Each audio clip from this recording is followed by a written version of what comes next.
क्यों क्यों मंत्रा माई? पिताश्री ने तो सदैव हमारे कहने से पूर्व हमारी हर इच्छा को पूर्ण किया है। फिर अब की बार ऐसा क्या हो गया कि उन्होंने महाराज दशरथ के सामने इतनी बड़ी प्रतिज्ञा रख दी? यदि वो ऐसा चाहते ही नहीं थे तो उन्होंने हमारा परिचय क्यों करवाया महाराज दशरथ से? और आज जब हमें महाराज दशरथ से इतना प्रेम हो गया है तो पिताश्री हमारे विवाह में अड़चन उत्पन्न कर रहे हैं। राजकुमारी जी, आपके पिताजी महाराज मात्र आपके भविष्य को सुरक्षित करना चाहते हैं। आपको अयोध्या की प्रमुख रानी के रूप में सम्मानित होते हुए देखना चाहते हैं। हर पिता अपने संतान के सुख और सम्मान के लिए ही खोज करता है राजकुमारी, और वही आपके पिताजी महाराज अश्वपति भी कर रहे हैं, समझिए आप? नहीं मंत्रा माई, ये जो प्रेम होता है ना, ये शाश्वत होता है। प्रतिज्ञा पर किया गया प्रेम अधिक समय तक नहीं टिकता।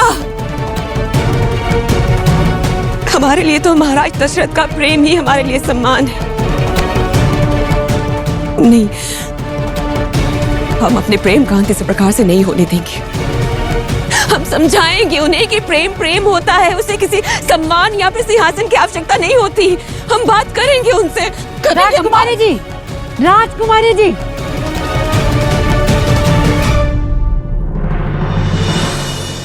हमारी पहले से ही 2 रानियां हैं, और यदि इनमें से किसी को भी ज्येष्ठ पुत्र की प्राप्ति होती है तो निसंदेह हमारी परंपरा के अनुसार वही ज्येष्ठ पुत्र अयोध्या के राज सिंहासन का उत्तराधिकारी माना जाएगा।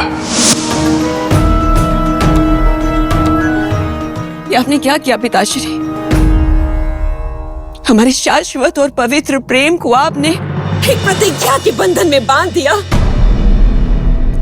प्रेम तो ईश्वर का दिया हुआ वो दिव्य उपहार है जो हृदय से हृदय को जोड़ता है। वो मधुर संबंध है जिसमें 2 परिवार एक सूत्र में बंध जाते हैं, और आपने हमारे प्रेम को एक व्यापारिक अनुबंध बना दिया।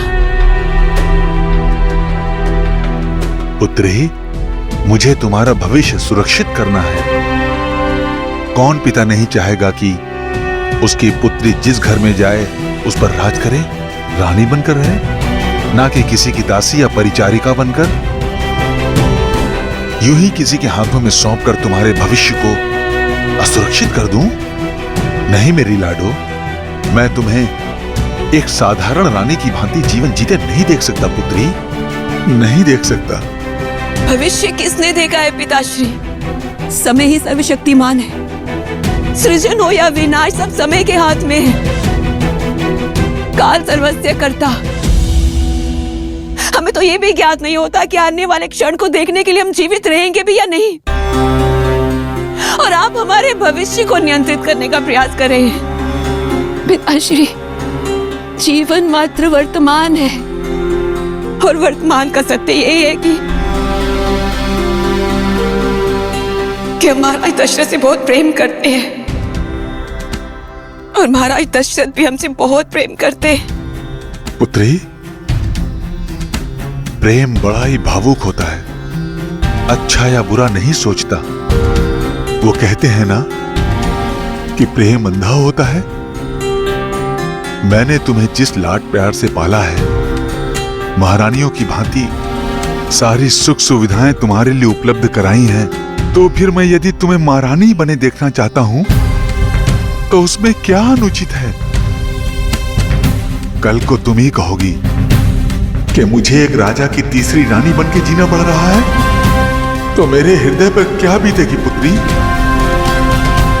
कहीं ऐसा ना हो कल को तुम्हारी ये प्रेम कहानी तड़प और पछतावे की कहानी बनकर रह जाए।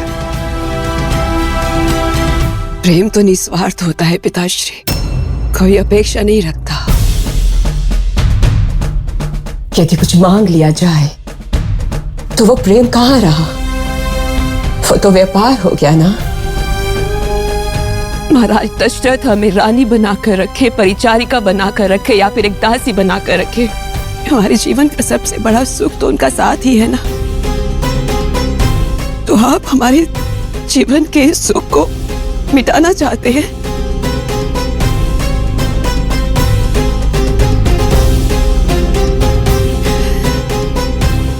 ठीक है पिताश्री, यदि आप चाहते हैं कि हमारा विवाह ना हो तो ऐसा ही होगा। हम महाराज दशरथ से विवाह नहीं करेंगे, किंतु हम किसी और से भी विवाह नहीं करेंगे।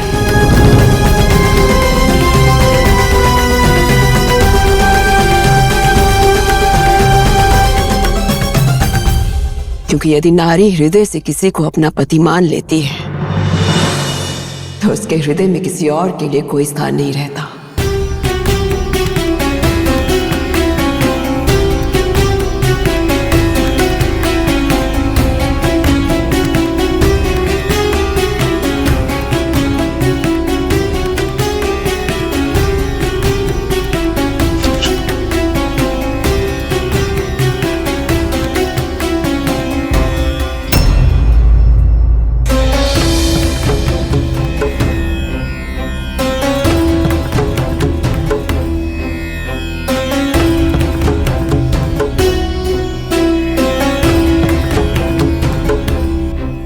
हम आपको दुखी नहीं देख सकते पिताश्री।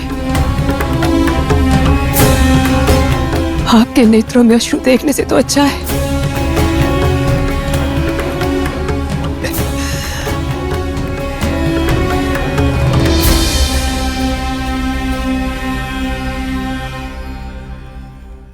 कि आप स्वयं अपने हाथों से हमें मृत्यु दे दें, अन्यथा हम स्वयं अपने प्राण दे देंगे।